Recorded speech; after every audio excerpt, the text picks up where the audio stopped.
Bonsoir à tous. Ce soir, nous recevons Marc Olenin. Je l'ai bien dit ? Bonsoir. Comme il faut. Qui se définit comme artiste résistant et avec lequel nous allons découvrir ses photos, car il est photographe, mais aussi ses 2 livres, car il est écrivain, à savoir Mandala sur Fench et Godefroy Q et ses barbares. Bonsoir Marc. Rebonsoir. À la technique, nous avons le grand Papilloun, qui ce soir encore va se mettre à nos services. Merci à lui d'avance. N'hésitez pas à utiliser le chat pour questionner Marc, mais aussi pour donner vos ressentis tout au long de l'émission. Ça nous fera plaisir. Enfin, si les ressentis sont positifs, on verra. Si, non, mais de toute façon, il n'y a pas de censure. Hein. Il n'y a pas de censure. Donc, on lira ce qui est écrit. Alors, bonsoir Marc. Alors, on peut dire que le cheminement pour arriver à tes 2 livres, déjà, tu as toujours été photographe, tu as toujours fait de la photo, tu as toujours eu une appétence pour l'écrit, mais c'est un accident de la vie qui a fait que tu as changé un petit peu ton rapport au temps et qui t'a fait rentrer en méditation, d'où ton premier livre. Si tu peux nous expliquer un petit peu. On peut le dire un peu comme ça.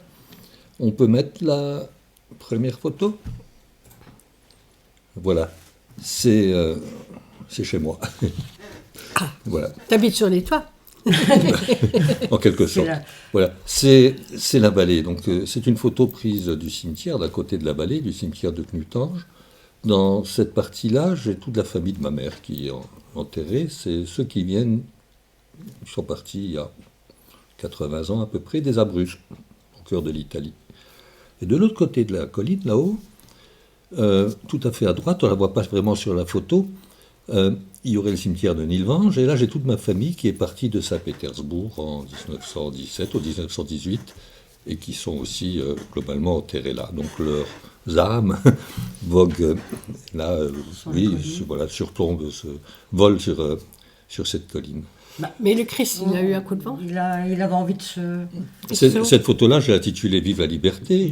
Je ne suis pas intervenu, il était comme ça. Oui. Je pense que là, le Christ, ça fait presque 2000 ans, 1978 ans qu'il était à peu près sur sa croix. Et là, il en a eu marre. Quoi. Oui. Il porte tous les malheurs du monde et il s'est sacrifié pour tant et tant de personnes. Il en a plein le dos, et il s'en va, il se casse. Il vive la liberté, puis il saute et il part au-dessus de la vallée. Très bien. Voilà.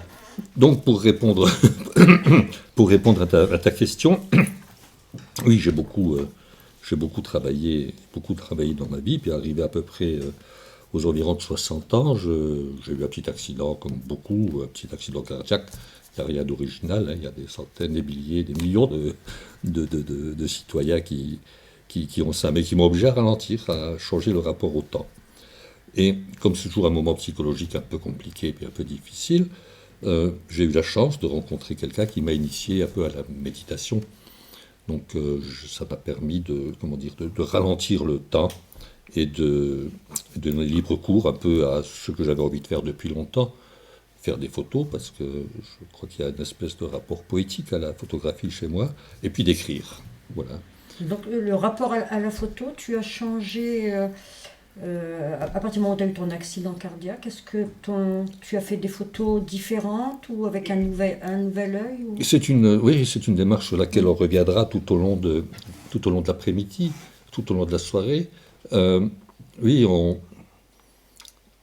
Si tu veux photographier une fleur, il faut la regarder croître.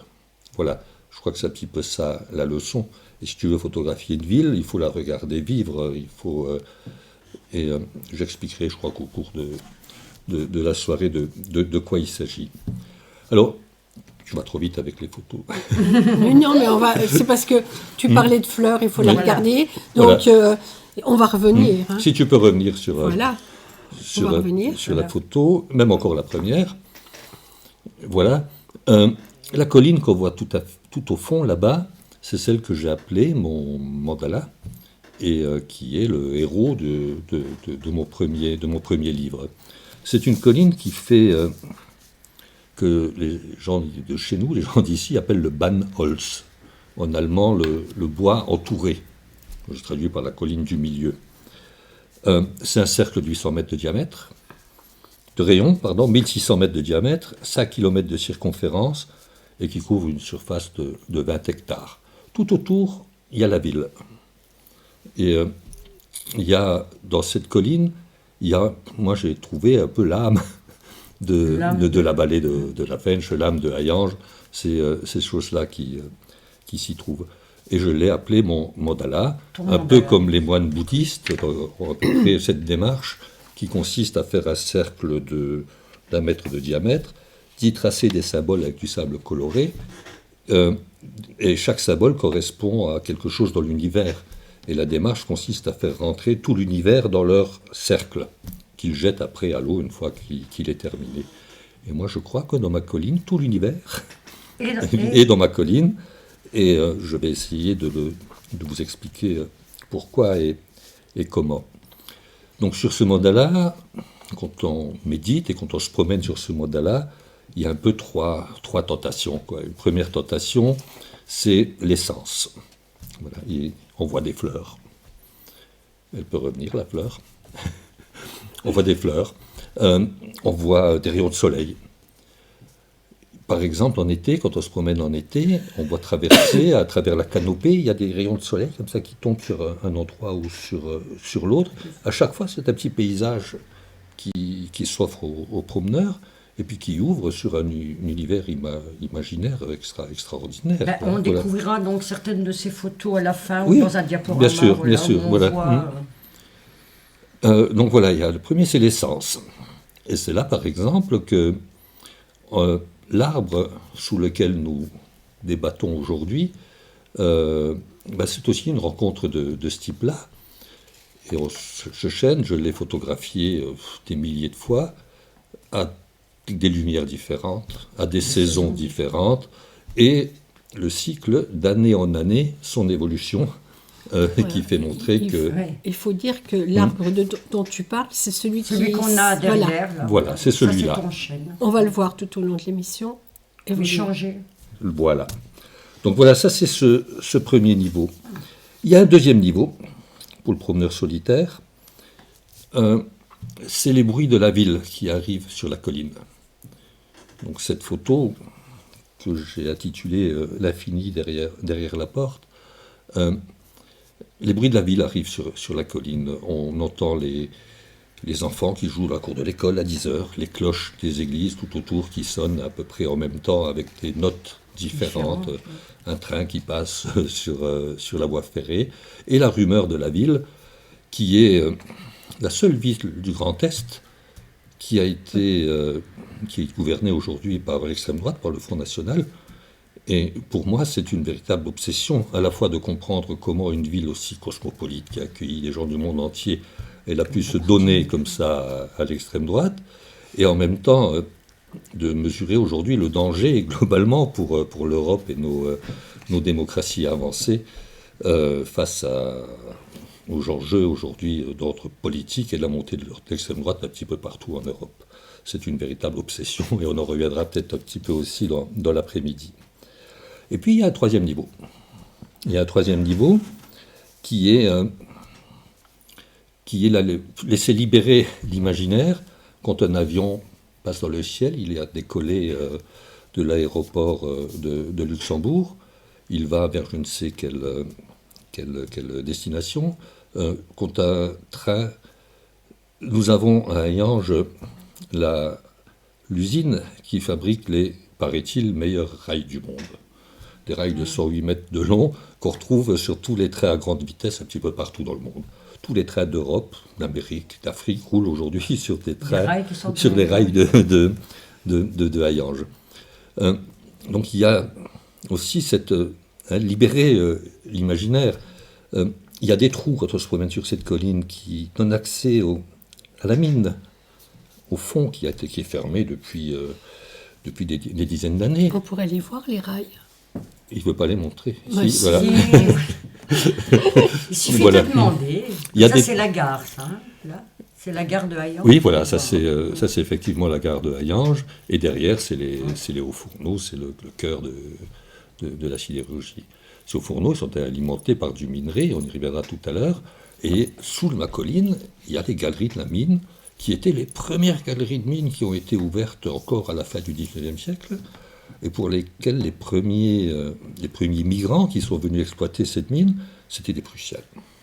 Oui, Il y a encore une photo de rails.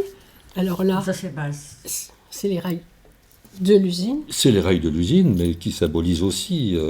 C'est les fini. rails, c'est un réseau sans fin. C'est un réseau sans fin. Et même si l'usine à côté semble morte, ces rails, sont eux, toujours ne là. veulent pas mourir et restent d'une certaine façon connectés, au moins symboliquement, au réseau, Oui, ça reste au un réseau chemin, hein. universel. Oui, bien sûr. C'est vrai. Alors, on revient à l'arbre, là, il a changé, on est en hiver, là, maintenant. Alors ça, c'est ce que tu viens de nous raconter, c'est ton regard intime sur Hayange. Donc, je reprends le livre, et ça s'est concrétisé dans ce livre, Mandala sur la Fench. Alors, dans lequel vous allez pouvoir retrouver certaines des photos, et d'autres, évidemment. Hein. On vous laisse imaginer les photos, parce qu'on ne peut pas montrer Les fameuses toutes photos des coquelicots. des coquelicots qui viennent de passer. Donc, On trouve aussi sur la couverture. donc c'est ton mandala, C'est mon mandala. ta C'est- méditation. Voilà. Et puis, après, on continue sur un autre livre qui s'appelle, on va retrouver ici, donc sur la couverture de ce livre, elle va être en photo, je pense, la couverture. Sinon, celle-là. Voilà, donc j'ai le livre. Et ce livre s'appelle Godefroy Q et ses barbares. Et comme il y avait 3 niveaux de photos dans la première, dans un mandala, comme tu nous as expliqué, dans ce livre, il y a 3 entrées. Donc, peut-être que tu vas pouvoir nous Oui. parler Oui. de ces 3 entrées. Enfin, on les a choisies un peu avec toi, parce qu'il y avait, Nous avions il y a ensemble, plein il y a d'entrées plusieurs, oui. dans tes livres. Il y avait plusieurs propositions. Hein, quand on a été travailler chez toi pour Absolument. préparer l'émission, il y avait plusieurs propositions. Nous, on a choisi celle-ci, qui est plus visuelle, on va dire. Hein? Donc, ma démarche à la fois photographique et d'écriture, elle est la même, elle est unique. C'est une démarche qu'on pourrait qualifier de poétique. Si vous avez compris que sur mon mandala, il y a des entrées multiples et un dialogue entre les sens, l'imaginaire et le vécu, j'ai poursuivi cette réflexion Dans ton deuxième. pour ce deuxième livre. C'est cette réflexion qui a donné lieu à ce deuxième livre. Cette photo, je l'ai appelée « Le vieil homme et son destin ». Donc là, Je la crois qu'il- photo de... Celle-ci, hein. Voilà. Mais elle est plus belle en photo. Voilà. Voilà, le vieil homme et son destin. Donc elle illustre assez, on va y revenir peut-être en avançant, elle illustre assez le contenu du livre. oui. Voilà.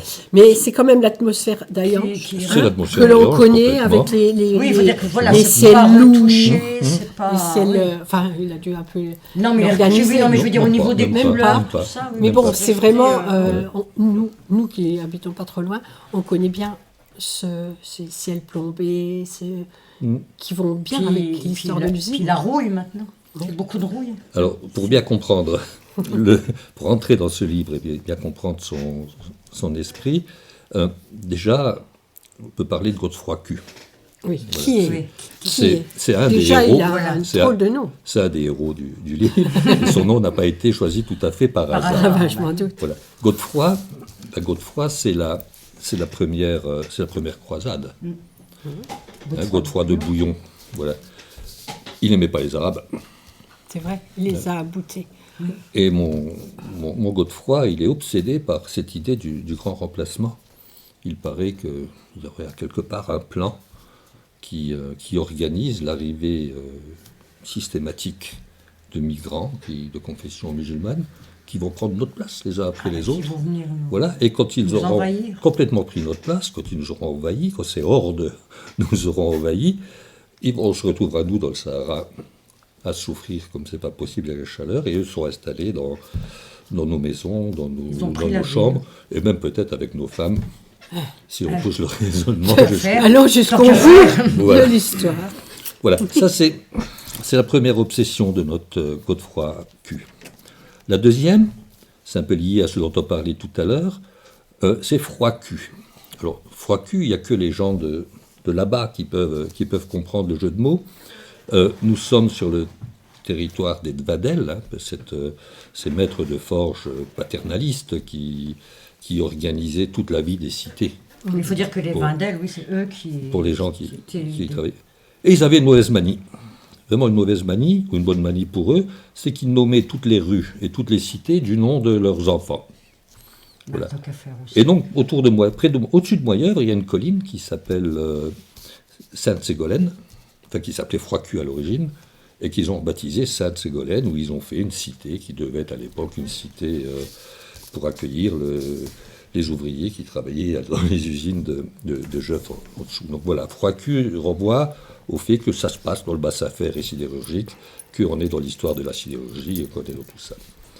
Et puis, il y a aussi Q, voilà, il y a du sexe un peu dans ce livre. On terminera peut-être... D'ailleurs, nous en aurons à la fin. Voilà. Si vous êtes gentil, vous en aurez un petit peu à la fin. Nous finirons sur le cul. Le cul de Godefroy. Oui, absolument. C'est Godefroy-Cul. Absolument. Voilà. Et donc, le livre est structuré en 3 histoires qui sont tressées ensemble l'une avec les 2 autres. Donc, la première histoire, elle commence sur la colline en face de Momodala, des Prombarés du Bois des Chênes. On est en 500 ans avant Jésus-Christ. Il y a un monsieur qui s'appelle Soleiman, qui est un chef du peuple des Trévires, et qui est très inquiet parce que ça fait 10 jours qu'il attend le retour des oies sauvages. Et les oies sauvages ne reviennent pas. Justement, j'allais t'en parler. Voilà. C'est très important, les oies sauvages. Hein, on en parlera après. On y reviendra aussi. Elles ont décidé de ne pas repasser au-dessus d'Ariange. Ce Soleiman, le personnage est important parce qu'il détient à lui tout seul toute la mémoire de son peuple. Imaginez si autour de cette table, un d'entre nous avait la mémoire très claire, très précise de tout ce qui s'est passé dans toutes nos lignées depuis le début des temps. Voilà, Soleiman, parce qu'il a été formé par les chamans et puis qu'il prend certaines drogues, il a cette compétence-là. Il sait ce qui s'est passé. Et au vu des événements qui s'annoncent, il peut dire que ce qui s'est passé peut se reproduire. Voilà. Et c'est très d'actualité quand on voit la montée de l'extrême droite partout en Europe. Donc, lui, ça dure une nuit, pendant une nuit, il veille, il attend toujours le retour des oies sauvages, et il réfléchit à ce passé, puis des événements qui arrivent et des informations qui lui arrivent.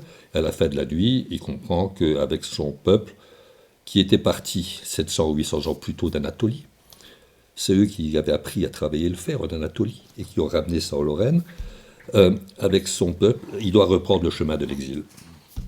Et ça se termine sur cette note-là. Il décide qu'il va falloir reprendre le chemin de l'exil. Repartir. Le deuxième personnage, c'est une femme qui n'a pas de nom, qui avait un jeune couple, mais le héros, c'est la femme qui n'a pas de nom, et qui habite à Hayange, au cœur de la sidérurgie, et qui a vécu toutes les grandes crises de la sidérurgie entre 1978 et 1985, où pratiquement toutes les grandes usines qui étaient là depuis 50, 60, 100 ans pour certaines, ont été démantelées. Avec pareil, cette angoisse de qu'est-ce qu'on va devenir demain. Et arrivé en bout de chaîne, au bout de cette période, en 2005, je crois, en 1985 dans le livre, de décider de partir. L'exil pour une vie meilleure, pour une vie différente, qu'on ne connaît pas à ce moment-là. Dans cette histoire-là, il y a à chaque fois des petites fenêtres sur ses amis ou sur sa famille, avec des parcours aussi de migration, avec une grand-mère qui va de Russie, une grand-mère qui va de Pologne, un grand-père qui va d'Italie, on le croisera encore tout à l'heure. C'était très souvent, oui, bien sûr, c'était comme ça. C'était comme ça. Et la troisième histoire, c'est l'histoire de Godefroy-Cul, qui est un peu, comment dirais-je, l'archétype du tyran, du dictateur, que j'ai voulu archétype. C'est-à-dire que n'importe quel dictateur, n'importe quel facho, peut le retrouver là. Voilà, peut s'y retrouver au moins en partie. Nous le retrouver, quoi. Voilà. Le comprendre comme ça. Ce personnage est particulièrement horrible. Hein, il fait des crises d'autorité, il fait des abus de pouvoir, il gouverne comme un fasciste, comme quelqu'un. Bon dictateur. Voilà, c'est un bon dictateur. Et il se nourrit de l'angoisse des deux premiers, qui, eux, sont confrontés à un avenir qu'ils ont du mal à maîtriser et qui est forcément angoissant. Voilà un peu la structure Du livre. du livre. Les 3 entrées dont on parlait. Est-ce que ce livre, tu l'as écrit au moment où l'extrême droite a été à Hayange, ou l'idée était venue avant? Après, Après, hein, c'est ça. oui, Donc oui. non, mais c'était important Oui. de resituer par rapport à... Alors, on continue toujours avec nos photos pour bien comprendre. T'es d'origine orthodoxe. Donc, on va passer une photo un petit dialogue, la Vierge en méditation. Ouais. On revient un peu sur le thème de la méditation. Ouais. Mais... Parce que je ne sais pas le texte 0 que tu voulais dire sur la méditation. Je l'ai abandonné en cours Tu de l'as route, je abandonné. l'ai Donc moi je voulais quand même respecter. On pourra parce en que venir. Tiens, d'ailleurs, on verra, voilà. on verra tout. Après- Tu veux le. Allez, c'est l'histoire de notre c'est comme chaîne. tu veux. Donc, l'histoire du chêne, Voilà. tu aurais dû dire avant. C'est 2 mots à propos de notre chaîne. Donc si Mais on de peut toute revenir. façon, le Sur le chêne, chêne. comme on va le voir tout au long Voilà. de l'émission, donc avant On l'émission. parle du chêne qui est derrière nous, naturellement, dans le décor. Voilà, c'est lui qui nous accueille. Voilà. Voilà. Le revoilà. Voilà, tout petit texte très court. Ce qui est nécessaire, c'est seulement ceci: pénétrer en soi-même et ne voir personne. Être seul comme on était seul enfant et observer ce mouvement à partir de la profondeur de notre propre monde, dirait Rainer Maria Rilke. Assis confortablement sur une souche, mes pensées sont concentrées sur un chêne dressé là à quelques mètres. Ça fait plusieurs années que je m'arrête ici pour laisser croître en moi cet arbre-là. D'année en année, il grandit, mais il conserve toujours sa forme d'origine. Une discipline à mi-chemin entre la botanique et les mathématiques étudie la disposition des feuilles sur leurs tiges. Ça s'appelle la phyllotaxie. Cette discipline permet de découvrir des manifestations de la nature étonnantes par l'intelligence de leur ordonnancement. Le chêne est confronté à un problème vital pour lui. Il faut que chacune de ses feuilles reçoive la lumière du soleil, la pluie et l'oxygène dont elle a besoin. Cet arbre doit gérer les appétits de probablement 800 000 à 1 million de feuilles qui couvrent une surface d'environ 1500 mètres carrés, qui consomment 2300 grammes de dioxyde de carbone par jour et qui produisent 1600 grammes de glucose et 1700 grammes d'oxygène par heure, ce qui couvre la consommation de 10 hommes. Félicitations, monsieur Le Chêne, vous êtes très fort et merci de nous accueillir ce soir. Alors, on a récupéré notre chaîne. Voilà. Donc, Voilà. on revient à la photo de la Vierge en méditation, parce que bon, ça Non, parle Pas De l'Église d'arrière, orthodoxe. De l'église. de l'Église C'est orthodoxe. ça, on est là, hein, oui. Oui. Oui, oui. Voilà, oui. Oui. C'est pas un dialogue Non. avec la Vierge. Je me suis trompée de photo peut-être.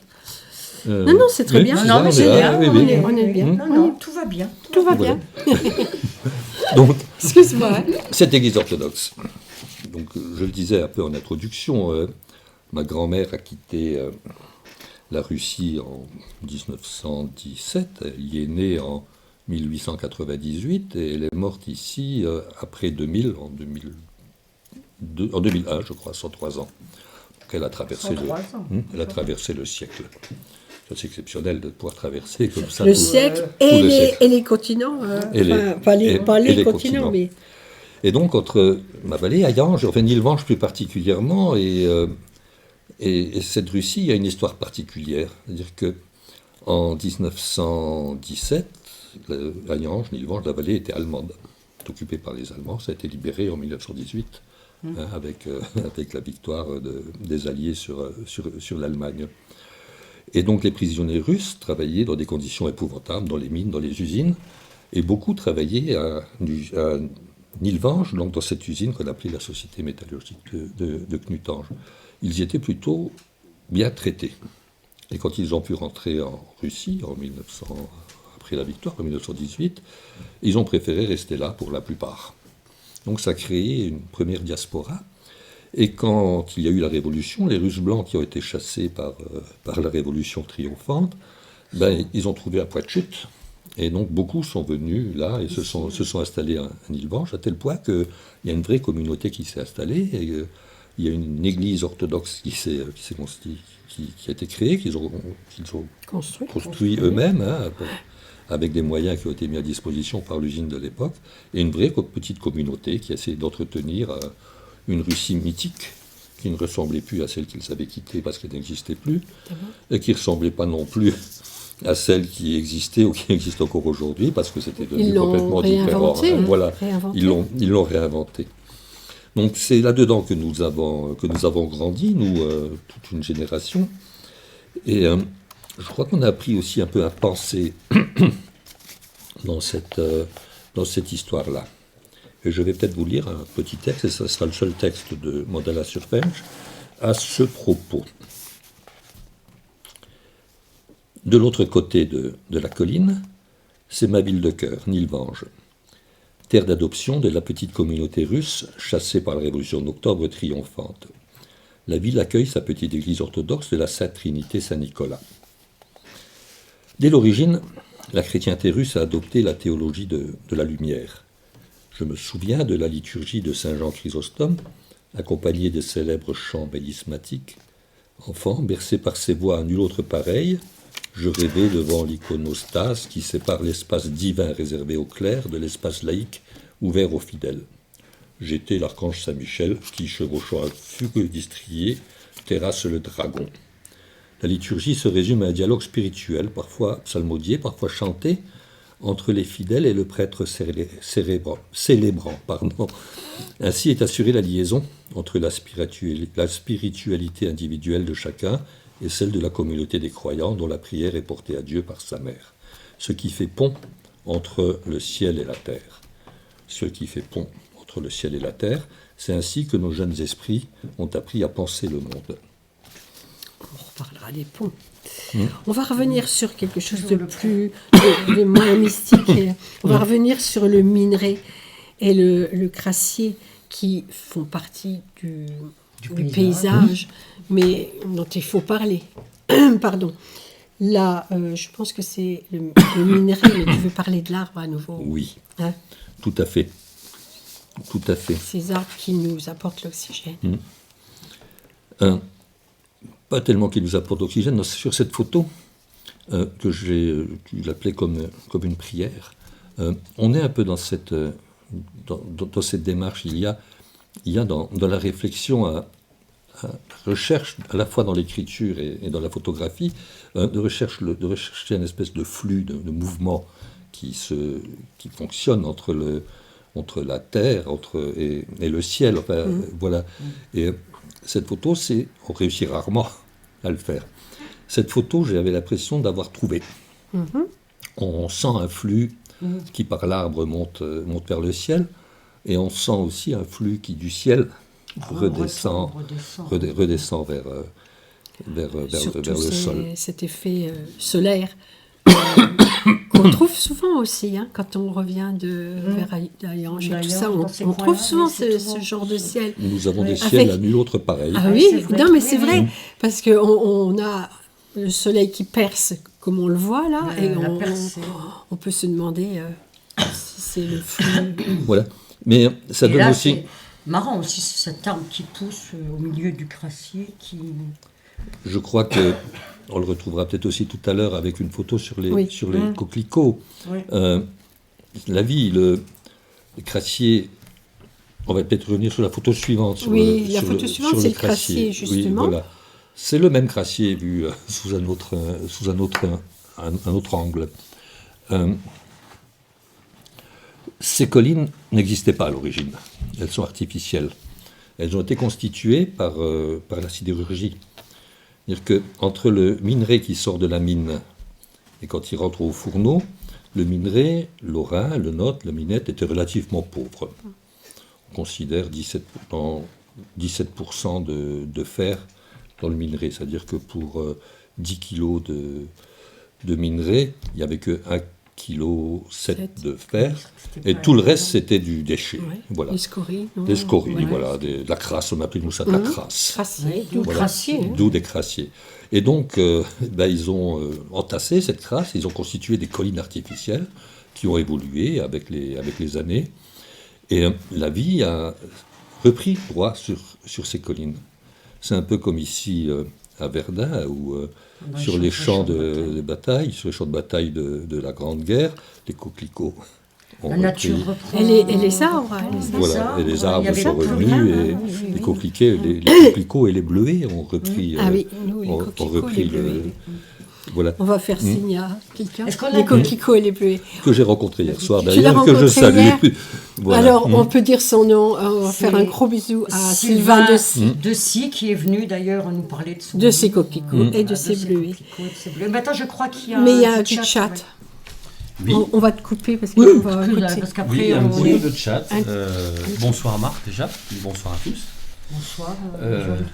Papillon. Non, c'est léger. Oui, on a Marie qui est sur le chat et qui propose, j'ai envie de dire à Marc, de faire son livre en livre audio. Ah, oui, Ah, une c'est bonne elle idée. qui le lirait, c'est ça Ah, bah, Non. Elle le propose elle- comme ça ou elle propose Non, elle c'est dit qu'il une entendu, devrait proposition. faire son livre en livre Oui. audio. Voilà. Et pourquoi Oui, oui, pour que pourquoi les gens qui ne peuvent plus lire ou Ça, qui, bah, qui n'ont je plus leurs suppose yeux ou Mhm. quelque Que chose Marie comme dit ça. ça parce qu'elle trouve peut-être que tu as une belle voix et que ça se porterait bien. Et pourquoi pas un livre audio Et pourquoi pas Mais souvent, Pourquoi pas un livre audio, c'est pas Ou l'auteur une qui vidéo le lit. avec toutes tes photos qui défileraient. Enfin bon. Voilà. C'est très bonne idée. Pourquoi Merci, pas un Marie. spectacle, On note, hein, on un spectacle total. Dans oui. le temps, Ah, mais toi, dans le sur temps, on scène, appelait ça tu- l'opéra. Ben oui. Je ne peux pas chanter, je chante horriblement. Non, mais tu peux lire. Mais je peux Mais lire. je effectivement. pense qu'elle Voilà. propose que parce que ça existe beaucoup les livres audio, Mhm. mais c'est pas l'auteur qui le lit. Donc Mais non, c'est mais pour oui, ça que oui. j'avais Rarement, pensé oui. qu'elle Je proposait ne pense elle. pas. Elle Marc, pro- il devrait faire son livre en livre audio. Ah oui, d'accord. Bon. Si elle veut se proposer pour le livre. Et bien pourquoi justement, on va Ah, c'est- passer sur un texte. Elle va nous écouter. Voilà. Oui, Tu te Alors, souviens là je C'est sais le- plus, je sais plus où j'en orthodoxe. suis. Sur l'église. On vient de en le est finir. là. On vient de le finir. L'église orthodoxe. Le texte. Voilà, oui. On l'a fini Oui, Non. voilà, Mais si, oui, si, bien sûr. il l'a lu. Bon, alors c'est Oui, moi oui, qui ne sais on plus est- où j'en suis. On ne sait plus où alors, on en est, mais voilà. on Alors, continue. Non, non, mais Il a ça- été perdu. C'est moi bon, qui Oui. sais Là, on revient. Donc, On on est a sur fait les les ponts. crassiers, voilà. Et là, donc, les ponts. Oui. Jannick, ça, ce que c'est. Non, moi, ce que je disais tout à l'heure, l'histoire des oies. Oui, Hein, Faut qu'on y des oies revienne. sauvages. Il Oui, faut oui. qu'on y revienne. Parce Ouais. que, bien sûr, donc, comme on disait, c'est important dans ton livre. D'ailleurs, ton Bien livre sûr. commence bien sûr, avec bien sûr. ces oies sauvages qui ne Qu'on sont pas attend. là. Bien et sûr. Qui J'ai semé, posent question. voilà, On en a les vu ponts. tout à l'heure. Les ponts. Voilà. Nous avons combien de photos des ponts Il doit y en avoir 2, 3. Alors, viaduc. 2. 2. Voilà. Mais on Un en pont, verra un viaduc. d'autres. tout à D'accord, l'heure. ok. Donc, les ponts, effectivement. Les ponts Il y en ne a tuent qu'un. pas, ils relient. Voilà. Dans ce livre, j'ai essayé de semer, comme des petits cailloux, comme ça, quelques indices sur une question qui me semble importante. C'est cette histoire des oies sauvages. Le livre commence, effectivement, Soleiman est assis sur la colline, il fait froid, c'est l'hiver, il gèle, et il attend on est à mi-février, donc quelques semaines avant le printemps, c'est toujours là que les oies reviennent chez elles, dans les pays du J'aime Nord. bien quand elles sont dans ce sens-là. moi. Oui. Voilà. Quand Et elles reviennent. c'est sympa hein, quand elles vont Ah dans oui, ce oui, sens-là. Oui, oui. Et c'est impressionnant. Elles ne reviennent pas. Voilà. Et donc j'ai essayé de semer quelques indices. Chez l'oie, il y a un rapport avec l'entendement. L'origine du mot oie, au Moyen-Âge, ça s'écrivait oye, O-Y-E. Oui. Oyez, braves gens. Entendez-moi, entendez ce que je vais vous dire. Voyez-vous, il y a ça. Donc quelque chose qui a avec l'entendement, la compréhension. Et chez nous, dans nos pays, dès qu'on est tout petit, on nous apprend à jouer au jeu de loi. Donc on jette le dé, le sort, et puis on avance de case. Et sur une case, parfois, on tombe dans un puits pour se ressourcer. On va en prison. Des fois, on tombe sur un 6 et puis qu'on rejoue. Des fois, on tombe en prison, parfois à l'hôtel, etc. Et souvent, on tombe sur des ponts qui nous relient à quelque chose d'autre, qui nous font avancer un petit peu plus loin. Donc le symbole du pont comme quelque chose qui relie les hommes, qui relie les humains, c'est quelque chose d'extrêmement important. Voilà. C'est un Et les passage oies. aussi. Les oies. Et les oies, oui, alors relie. je vais jusqu'au bout. Mais quand on arrive des fois au jeu de loi, des fois on arrive à la fameuse case 63, je suppose, j'essaie de me souvenir, c'est celle, vous n'arrivez pas au bout. Patatras, il faut recommencer. Il faut repartir Voilà, dès le début. c'est la tête de mort, c'est la mort, c'est le cimetière. Et d'accord, meurt, et puis il faut recommencer. Voilà, donc il y a quelque chose il y a cette symbolique très, très forte. Et je crois qu'il y a l'histoire de l'humanité qui est dans le jeu de loi, avec n'importe lequel d'entre nous a un ancêtre qui a migré un jour. Tous les êtres vivants bougent, tous les êtres vivants migrent, avec le hasard. La Terre se réchauffe un petit peu, les arbres remontent remontent vers le nord pour certains, redescendent vers le sud pour d'autres. Les animaux suivent leur nourriture, se déplacent, etc. Les seuls qui n'ont pas le droit de bouger, c'est les humains et les plus pauvres. Les riches et les gens normaux, les gens comme nous, nous on a le droit de voyager. Ouais. Les migrants sont bloqués derrière des frontières. Donc il y a un peu cette symbolique-là, le voyage pour tout le monde. Donc tout le monde peut bouger, mais ça ne marche pas à tous les coups. Et on peut dire qu'il suffit de traverser le pont, il suffit, mais des fois, Il faut y arriver. Voilà, faut on y déjà arrive pas. arriver au bout du Voilà, pont. il faut déjà arriver au bout du pont. J'aimerais revoir la photo du pont, là, parce qu'elle est intéressante, juste avant. La seconde, je crois. Dans l'autre. Excuse-moi. Celle-ci, ouais. Parce que celle-là, elle parle... Toutes, elles parlent, hein, mais celle-là, il y a quand même un feu rouge. On sait bien ce que tu viens de dire. Il y a un feu qui est rouge. Oui. Et pour certains, on ne passe pas. Les autres, bon, il y a le train, ça peut passer, et tout ça. Le Mais pour train qui certains, on ne passe, passe de pas. toute C'est pour façon. ça que cette photo, elle m'avait quand même parlé un peu plus que les autres. Que les autres, d'accord. À cause de ce feu rouge, justement, qui empêche. Mais c'est un feu qui a été inventé par l'homme. Évidemment. Et les migrants dont tu parles, qui ne peuvent frontières pas avancer, aussi ont c'est été- une invention de l'homme. Bah oui. Oui. Et c'est pour ça que cette photo, elle Mais me il y a, plaît bien. il y a quelque chose encore d'important dans cette histoire-là, et le livre se termine sur ces mots-là. Le jargon, c'est le bruit du jar. Ah oui. C'est un jargon incompréhensible.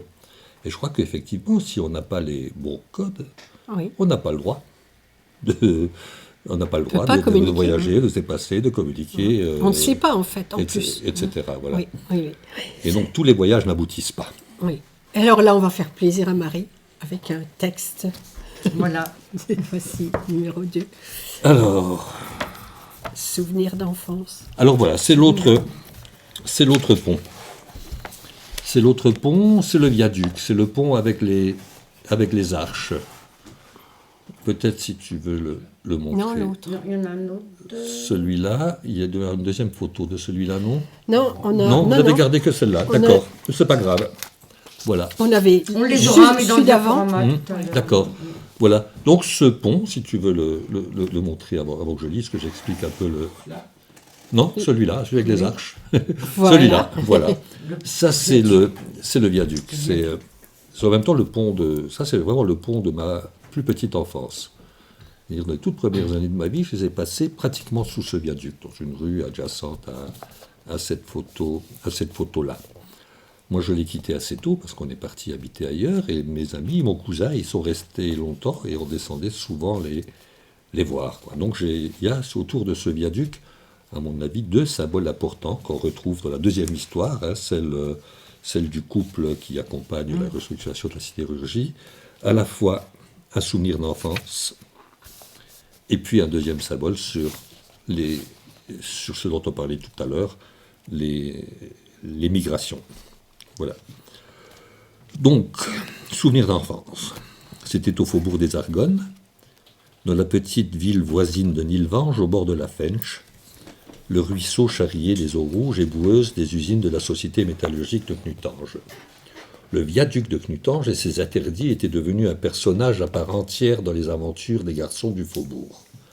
Ils escaladaient les talus, lancer des expéditions secrètes vers l'autre rive, là-bas vers Fontoy, en se protégeant au passage des trains dans les petites niches qui surplombaient le fond de la vallée. La vapeur des locomotives les enveloppait pour les transporter vers un autre univers. Les plus hardis avaient même inventé un système de laminage extrêmement performant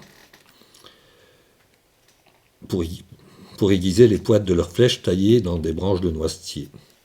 Ils posaient des clous sur le rail du chemin de fer. Le train les aplatissait, restituant après son passage un morceau de métal plus affûté que la meilleure des lames.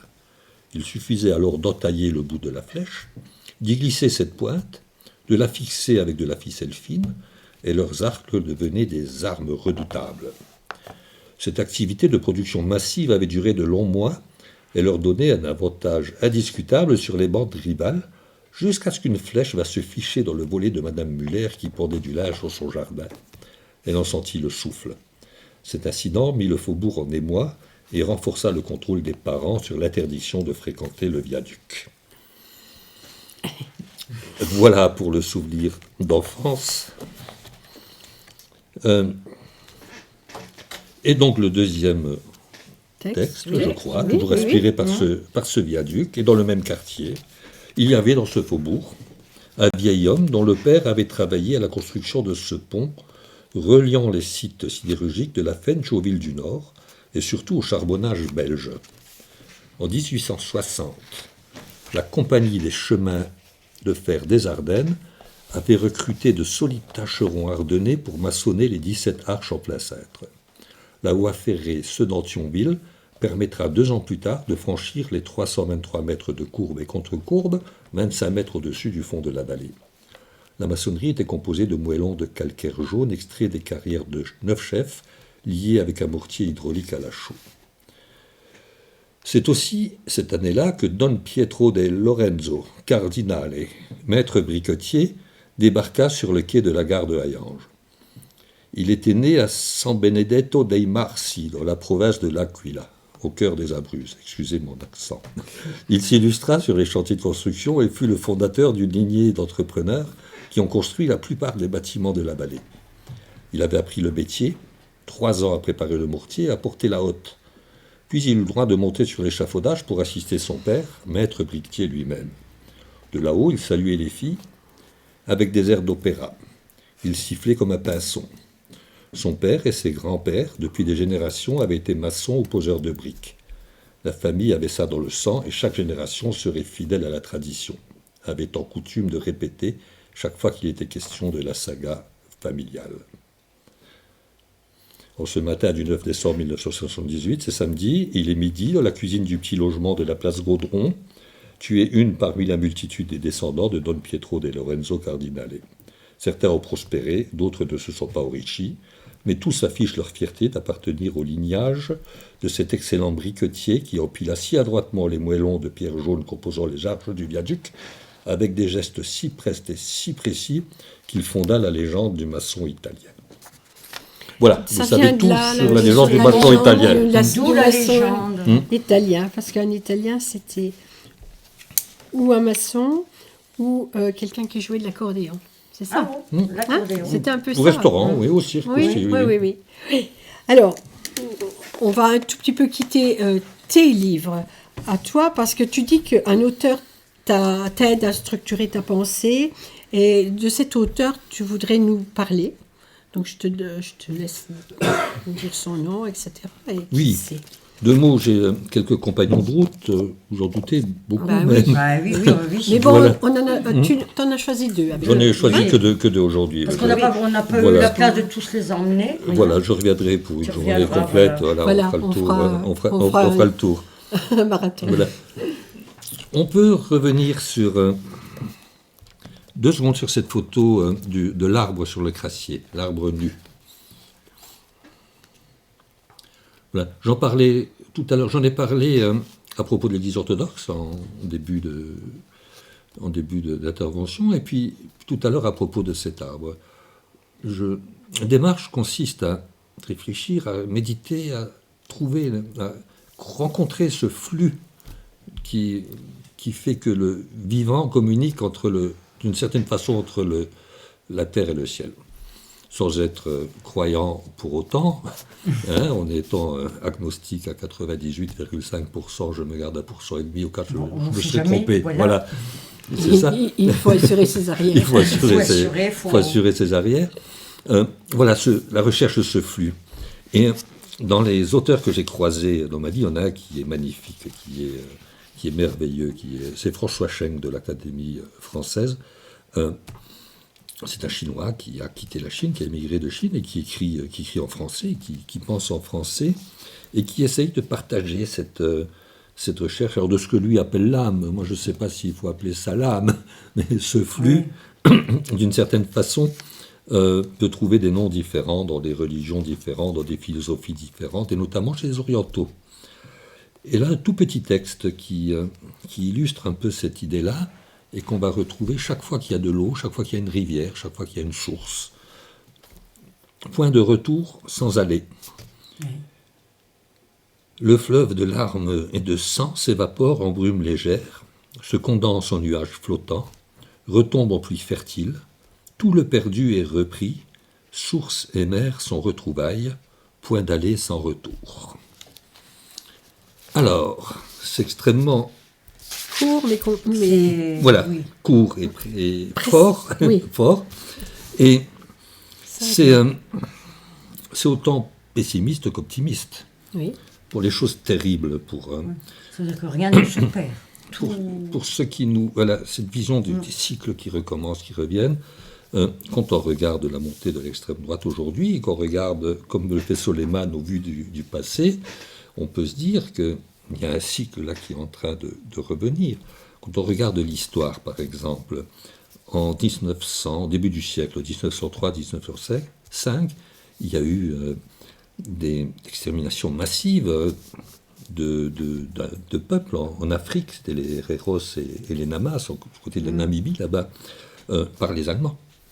Et les hommes qui étaient aux affaires à ce moment-là, qui ont mis en œuvre cet holocauste-là, c'était déjà les oncles, les pères, les oncles des nazis qu'on a retrouvés en 1900, des dignitaires nazis qu'on retrouvera en 1945, 1939, 1945, 1936, mettre en place la solution finale. Et donc il y a cette espèce de cycle comme ça, de ce type-là. Dans Godefroy Q et ses barbares, dans les fantasmes de Godefroy Q, il y a la chute de Constantinople, pris par Mehmet II, par les Turcs. Mais c'est aussi la fin, c'est la fin d'une époque. C'est le christianisme qui, sur la partie orientale de son empire, s'écroule. Et c'est aussi, pour beaucoup d'historiens aujourd'hui, la fin du Moyen-Âge, parce que les savants, les intellectuels, les architectes, les mathématiciens, etc., qui florissaient là-bas, qui avaient de quoi réfléchir, ils ont quitté Constantinople et ils sont venus en Occident. Et ça a apporté une espèce de sang neuf, une nouvelle histoire, et beaucoup d'historiens disent que la fin du Moyen-Âge commence avec la chute de Constantinople à cause de ce fait-là. Plus récemment, avec la montée du nazisme en Allemagne, l'histoire du Bauhaus, avec tous ces artistes merveilleux, qui étaient architectes, peintres, etc., qui étaient en train de découvrir un nouveau monde de l'art. Ils ont quitté l'Allemagne dans les années noires. On les a retrouvés en partie en Russie dans les premières années de la Révolution avec le constructivisme. Et puis on les a retrouvés en Allemagne, en France, un petit peu partout. Et ils ont apporté un sang neuf dans toutes ces choses-là. Donc je crois que cette vision de François Cheng apporte un regard sur le monde qui est une forme un élément de compréhension de ces cycles et de ces choses qui ne meurent pas et qui repoussent ailleurs et d'une autre façon, quoi. C'est un peu comme le cycle de la vie, parce que tout à l'heure tu disais les graciers, et finalement la vie, évidemment c'est une autre vie, c'est une autre façon de faire, mais c'est un cycle de vie aussi. Sur le gracier, la vie va reprendre, et tout est assez symbolique, mais imbriqué négativement ou positivement. Et l'un se nourrit de l'autre. Et On est dans On est le en plein tourbillon. On Voilà. est dans le tourbillon. C'est ça. Mais je crois que je veux dire, construire cette vision-là du monde ne se fait pas facilement, quoi. Je pense que c'est un vrai travail, beaucoup de réflexion, un regard particulier sur soi-même et sur les choses. Et c'est... Oui, tu parles de Cheng. Sa de construction. voilà, ou voilà. même, Et puis un oui, peu de la mienne oui, aussi, bien d'une sûr, certaine oui, façon, oui. sans du tout me comparer.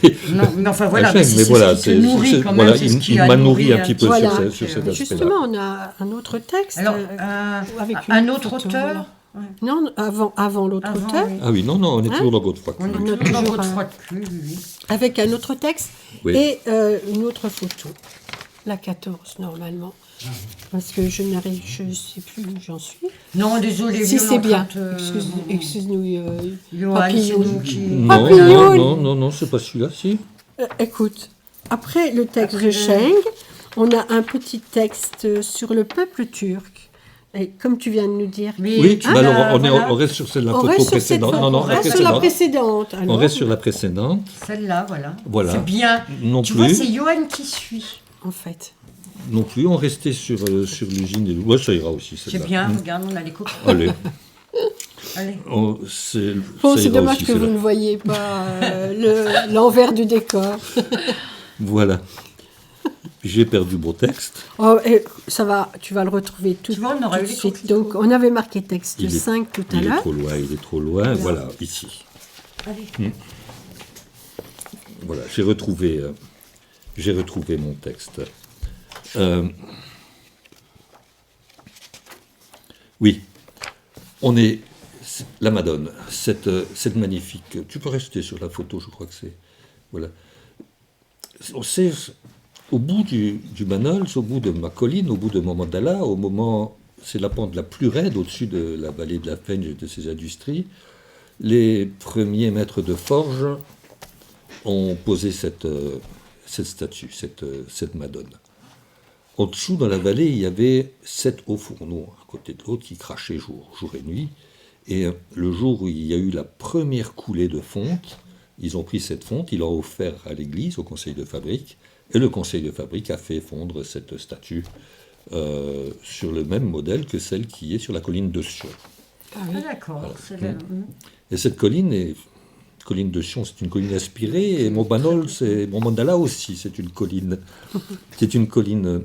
inspirée. Donc elle était chargée de veiller sur le marché mondial de l'acier, ce qu'elle fait toujours assez bien, sauf que le marché mondial n'est plus là, il s'est déplacé. Il s'est déplacé ailleurs. Voilà, il s'est déplacé Mais il n'y en ailleurs. a plus dans la vallée. Voilà.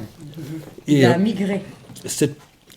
moi, je pense, et j'aimais l'hypothèse, que cette colline, elle a été inspirée dès que les premiers hommes sont arrivés dans cette vallée, parce que probablement qu'entre le ciel et la terre, il y a des flux particuliers qui fonctionnent, enfin il y a quelque chose comme ça, et j'ai imaginé cette Madone à l'époque de Soleiman, sur laquelle on va revenir tout à l'heure, comme un peu une statue calipige.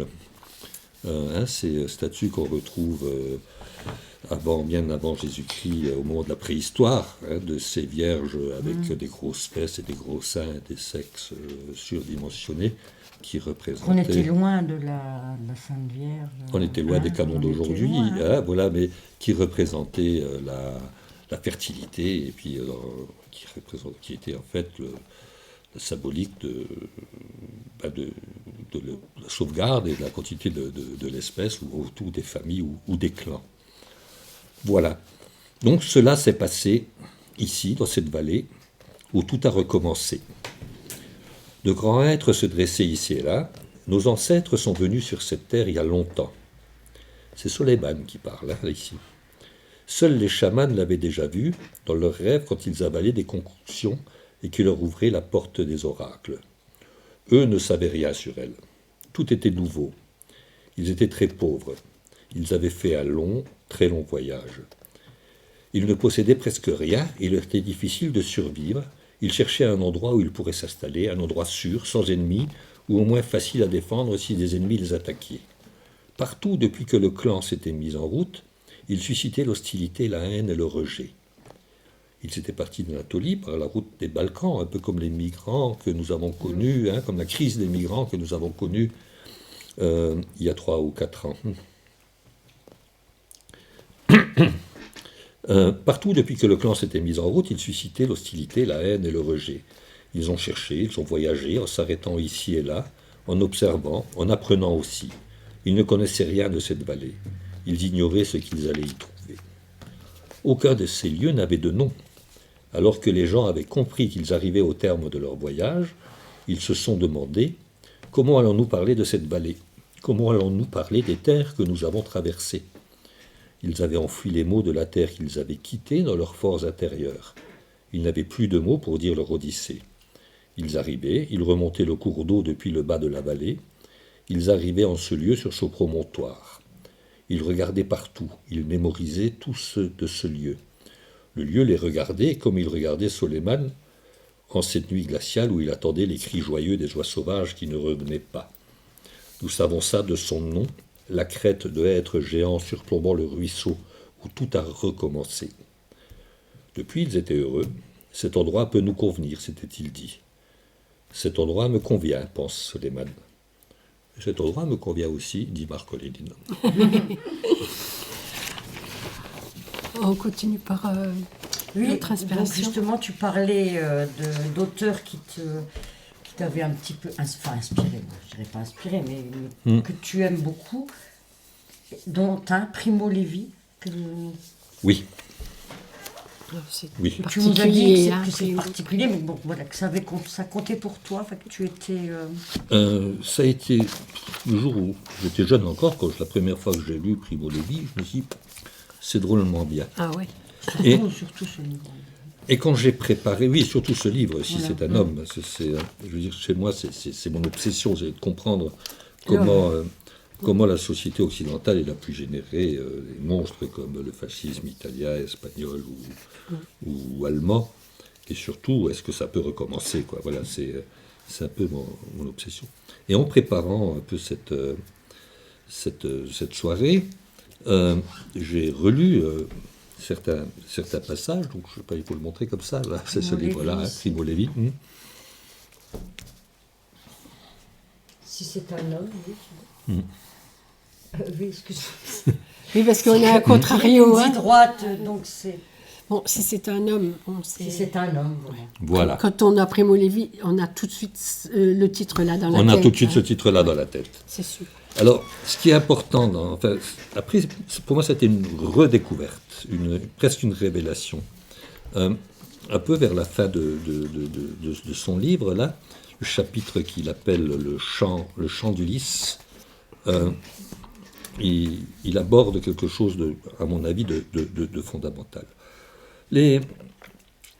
Godefroy Q et ses amis parlent beaucoup de nos racines chrétiennes, sur l'idée que nos racines chrétiennes font qu'on a une culture particulière qui fait que, notamment les gens qui ont une culture qui vient de l'islam, voilà, ils ne pourraient pas s'adapter. Voilà. Non. Voilà, et donc la différence culturelle est trop grande.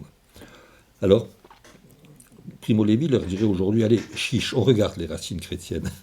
Et dans les racines chrétiennes, il y a un personnage qui est important, qui est fondamental, c'est Dante, qui a écrit la Divine Comédie.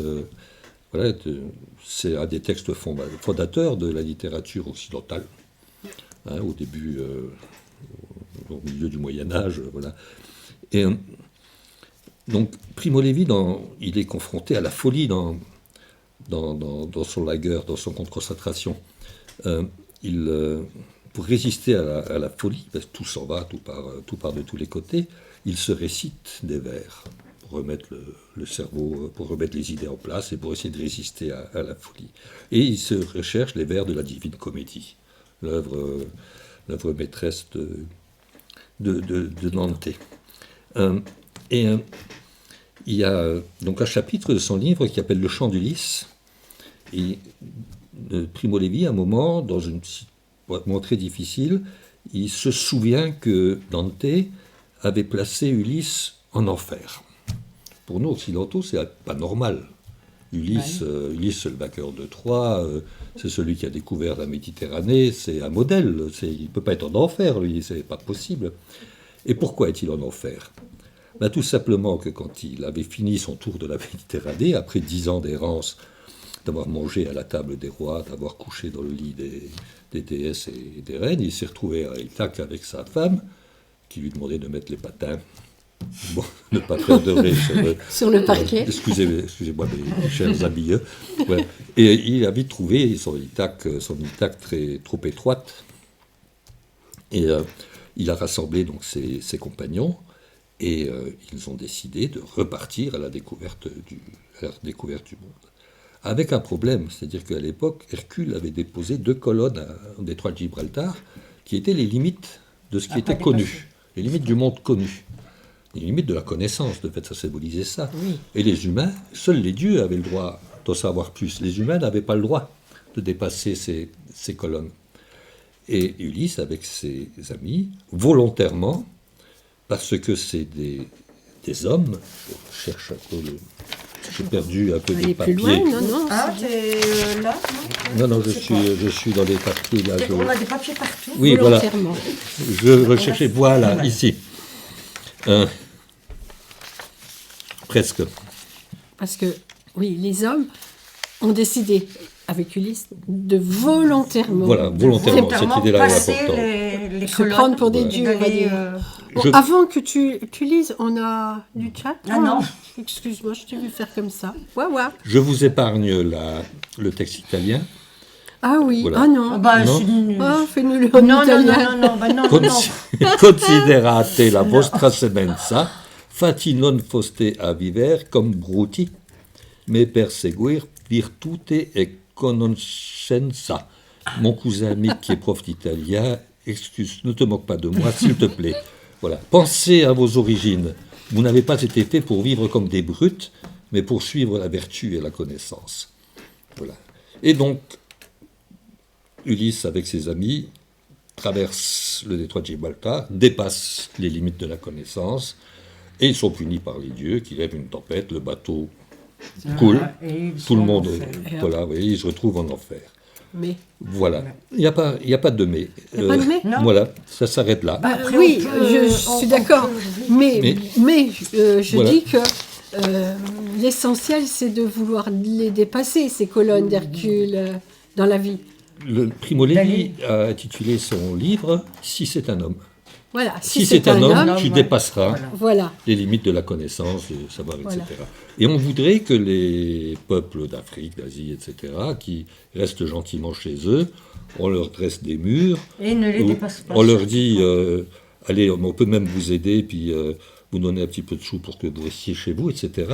On fera ce qu'on voudra. S'ils sont des hommes, et moi je pense que ce sont des hommes, Eh oui. eh ben, Ils vont ils partiront et ils iront chercher la connaissance et puis une vie meilleure au-delà de ce qu'on leur impose, quoi. Voilà. Moi, je trouve Et que ça, c'est... je crois que c'est important, Voilà. et c'est aussi un des fils conducteurs de l'histoire de Soleiman et des autres héros de Godefroy-Cué et ses Je barbares. trouve que c'est une belle image pour terminer notre émission. On a Alors, bien- ma foi, je remontre les 2 livres. Désolée Avant, un petit peu, Johan.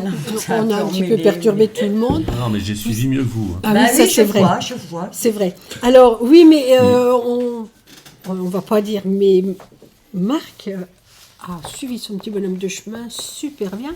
Du coup, nous, ce qu'on avait écrit, des fois, c'était un peu brouillon par rapport Voilà, mais bon, à ce qu'il avait on dans s'est la tête. retrouvés. Je me suis Donc, adapté à vous. On a essayé de suivre Et un inversement. d'autres chemins, mais, Marc, hein. On a essayé de Oui. prendre d'autres Bah chemins. ouais, des chemins Tu qui vois, traversent. on a été... Ouais, il a passé le pont quand même, il est arrivé de l'autre côté, donc tout va Il y a bien. une figure du jeu de loi qui est intéressante de ce point de vue-là, c'est le labyrinthe. Ah oui, Ah oui. oui, Bien sûr, avec, oui. on en parlera de notre émission. Oui, Hein, d'accord. Avec Icare et tout, oui, tout je vois ce pas. petit monde-là. Oui, hein. Alors, donc, évidemment, je vais remercier d'abord Marc d'être venu. En plus, on sait qu'aujourd'hui, il y a un brouillard, comme c'est impossible. Il vient quand même de... Bah, de Hayange, Non, Ayange. Hein, Oui, on va de le la vallée dire. de la Hein, Fench. ça n'a pas compris. il a passé. Chez nous, on dit Ayanche. Ayanche, ah bah, à ce point-là. Ayanche. Alors, évidemment, on va remercier aussi Johan d'avoir suivi, d'avoir naturellement. non seulement suivi, mais bien envoyé les photos quand il fallait. Vous retrouverez cette émission dans la nuit. sur nos pages Facebook, nos pages personnelles, celle de Jannick et la mienne. Vous la retrouverez aussi sur la page de l'œuvre à nu et évidemment sur la page Facebook de Marc Olénine. Il suffit d'écrire Marc Olénine et vous trouvez sa page Facebook. Donc le podcast de l'émission sera mis sur toutes ces pages. On a aussi le livre d'or qu'on te donnera tout à l'heure hors émission. En off. Pendant le.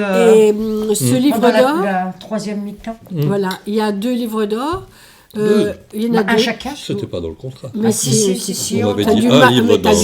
On t'a dit parce que si un jour on se sépare, il faut bien qu'on parte chacune. Et les livres d'or, en général, on fait une photo et 3-4 jours après l'émission, on met la photo de ce que tu auras ou dessiné, ou écrit, ou chanté, ou collé. Enfin, tu fais ce que tu veux. Ou rien, si tu n'as rien envie de faire.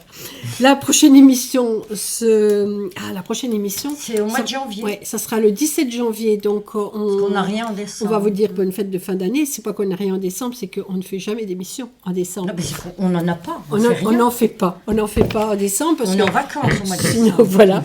Et sinon, ça se trouve près de Noël, etc. Donc, mais alors attends, je pense que tu as fait le tour parce qu'on n'a pas fini encore avec Oui, Marc. on n'a pas tout à fait fini. J'ai fait le tour des remerciements, oui. Et moi, je dis à l'année prochaine, mais on n'a pas fini l'émission, tout à fait. Voilà, donc surtout ne partez pas parce que Marc a encore une petite lecture qu'on verra. On a une surprise. Déjà, avant de repasser la parole à Marc, je voudrais quand même remercier encore Johan. C'est trop. On a été un petit peu perdu, le pauvre. Bon. Mais écoute, on va te laisser la parole quand même pour parler de ton émission. Parce que Johan a aussi une émission musicale qui s'appelle Transmeuse. Non. Non, Musique Trans. Pardon, Musique Trans. Ah oui, c'est pas la même chose. C'est rigolo, hein, ça fait vraiment. Ça fait transporteur. Oui, train TGV, on est dans les trains, les ponts. On profite pour parler des taxis jaquets. Oui. En fait, elle a fait exprès, c'est un clin d'œil à l'émission de ma maman qu'elle faisait sur une ancienne radio. Ah oui. C'était le train du soir. C'est vrai. J'ai fait exprès. Tu vois, c'était pour que tu nous en parles. C'est inné chez elle. Oui, c'est le fluide qui passe. Là, c'est pas dans ta valise, c'est sous la table. Alors, on t'écoute. Eh bien, mon émission, c'est Meuse in Trans. C'est tous les dimanches soirs, quasiment, à partir de 21h, toujours en direct ici. Dimanche, je ferai le 287e épisode. Ah oui, quand même. Et puis, donc évidemment, comme toujours, première heure, le mag avec les nouveautés, le flashback, les différentes rubriques, de toute façon. Et puis ensuite, je ferai une session d'environ 2 heures consacrée à l'artiste Amir Hussein. Voilà, c'est le programme de ce dimanche. On va voyager, là. Oui, c'est assez... Ça, c'est sympathique. Alors à dimanche. Oui. Donc surtout, alors ne partez pas, comme je vous le disais, parce qu'on continue avec Marc qui nous a choisi un texte. Il a dit, je veux finir avec ce texte-là. C'est vous qui l'avez choisi, chers amis. Non. Non. Alors là, c'est pas vrai. Tu nous l'as proposé, on t'a dit, tu fais ce que tu veux. On a dit, c'est ton émission. On s'est dit, c'est vrai que... Bon. Mais j'assume. Oui. On va dire le titre. Qui s'appelle Orgie au palais dictatorial. Précisément. Donc, voilà. Donc, moi, je redonne le titre du livre. Vous allez pouvoir connecter. Godefroy Q. Voilà. Et c'est barbare. Donc, il y a quand même une petite connexion. Bien sûr.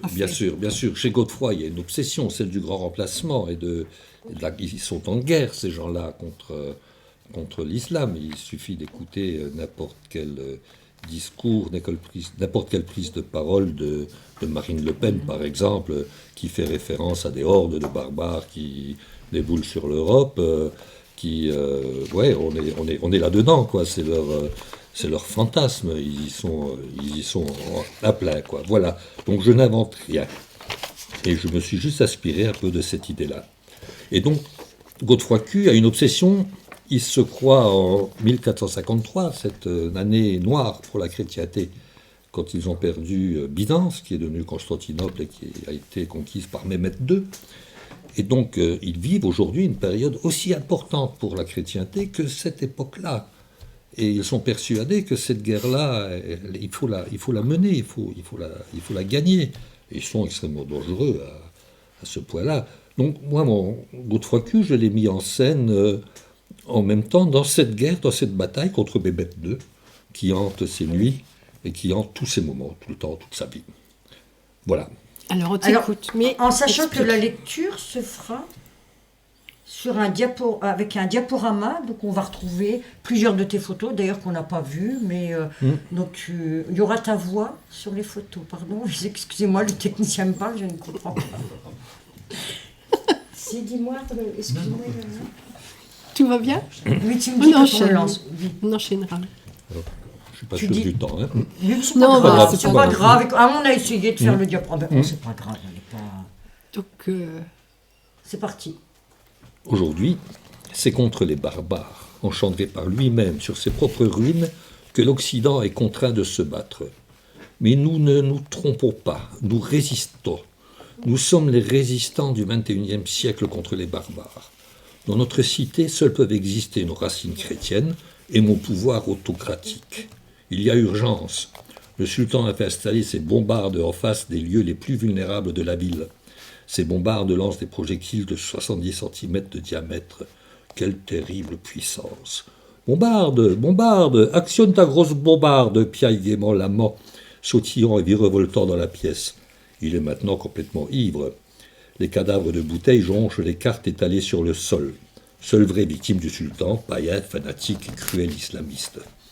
La lampe danse au plafond, la pièce tournoie. Il est impensable de continuer à boire de la vodka et du gin. La pièce blanche devient verdâtre, Godefroy-Cu, ivre lui aussi, vomit. Les bouteilles sont vides. Au plafond apparaît un fier visage de conquérant. Mehmet II, endiablé, empli de funestes pensées, dans de mauvaises dispositions envers le général en chef sérénissime, installe ses bombardes sur la colline en face du palais dictatorial et fait bombarder.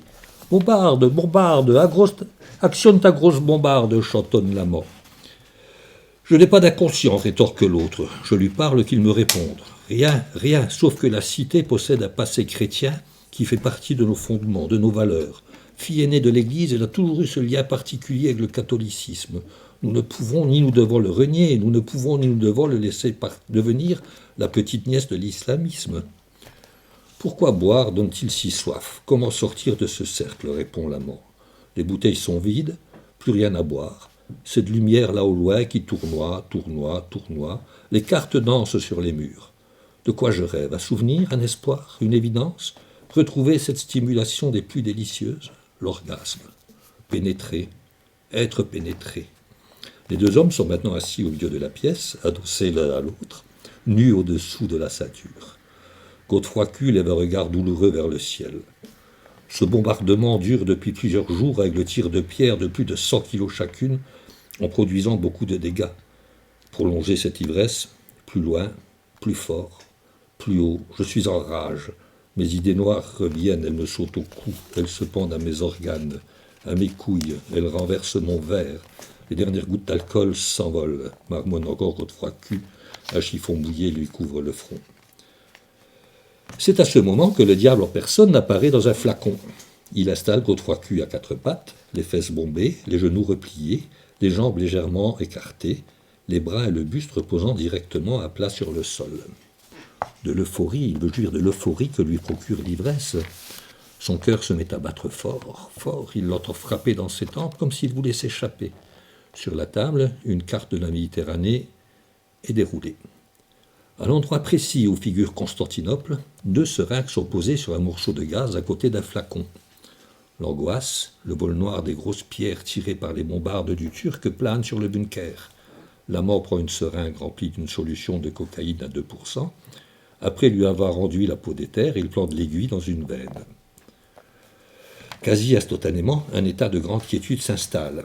L'amant commence par une séquence de souffle doux tout au long de la ligne anale, en écartant progressivement les fesses par le biais de caresses et de mouvements de malaxage. L'autre, détendu et enchanté, murmure doucement. 30 000 Turcs approchent des murs en ordre de bataille et munis de béliers destinés à enfoncer les portes de la cité. le bélier, il va te défoncer, susurre l'amant. Il pose le bout de l'index au bord de l'anus. Ils ont l'intention d'entrer en traître, marmotte Godefroy Q en secouant la tête, réjoui que l'amant introduit son index complètement dans son anus. Il appuie sur cet endroit magique qu'il entreprend de masser doucement. Ils engagent la bataille générale, s'exclame-t-il dans une extase bienheureuse. Le fracas de leurs timbales et de leurs tambours est intense. Ces cruels païens jettent des roulements horribles. Vite, prends tes armes, tiens-toi vaillamment à ton poste. L'amant s'empare d'une baguette de bois, lisse, terminée par une boule de la taille d'une grosse bille d'écolier. Il l'enfile dans l'anus et imprime un mouvement de la main. La bataille, les lourdes épées frappent de partout. L'amant introduit son sexe. Une toute petite bite aux couleurs bleu, blanc, rouge. Un orgasme, un éclair, ensemble, flamboyant. L'Éternel Dieu des chrétiens donne secours et force à nos hommes. Le Turc est vaillamment repoussé en arrière, à sa plus grande honte et avec de lourdes pertes. Un grand nombre périt. L'effet de la cocaïne s'estompe, l'euphorie retombe, Godefroy Q s'écroule, il devient autre chose. Le diable s'empare à nouveau de ses entrailles et de son âme. L'éclair, cette perception soudaine de la vérité effraie, l'éclair foudroie, puis le maintient terrassé. L'amant aussi a besoin de ces 2 secondes d'extase. Il s'empare de l'autre seringue et se plante l'aiguille dans la peau. Ce jour-là, il ne se passera rien d'autre. Au revoir. Merci. Au revoir.